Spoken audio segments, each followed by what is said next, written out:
সকাল সকাল মায়ের মুখটা দেখে মনটা ভরে গিয়েছিল। জায়গাটা খার্কি কালীবাড়ি। আমাদের বাড়ি থেকে মোটামুটি যেতে ২০ মিনিট সময় লাগে।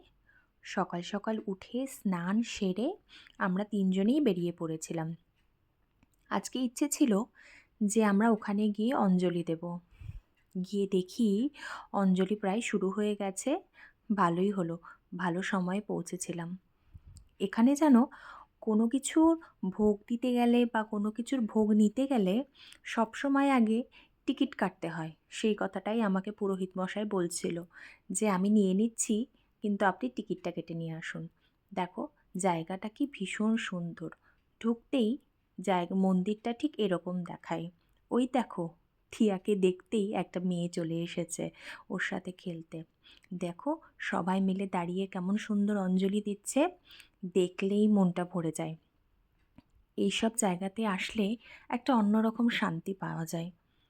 থিয়া বারে বারেই বলছিল, "মাম্মা, বব্বুকে নুমু করতে যাব।" এই যে খার্কি কালীবাড়ির, এটা কালী মায়ের মন্দির।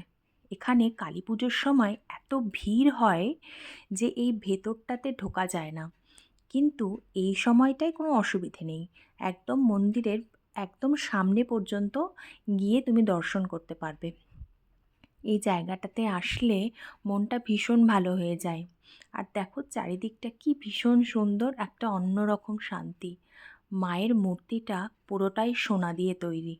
কি ভালো লাগছে তাই না বলো? এখানে আমি আর থিয়া চলে এসেছি মহাদেবের মূর্তিতে প্রণাম করতে। থিয়া একা একা আসতে ভয় পাচ্ছিল, তাই বারে বারে আমাকে ডাকছিল। এখানে দেখো ও এসেই একজনকে সঙ্গী জুটিয়ে নিয়েছে খেলার জন্য। পুরো মন্দিরটা ঠিক এই রকম দেখতে। এখানে সবাই বসে থাকে ভোগের টিকিট কাটা সব কিছু করার জন্য।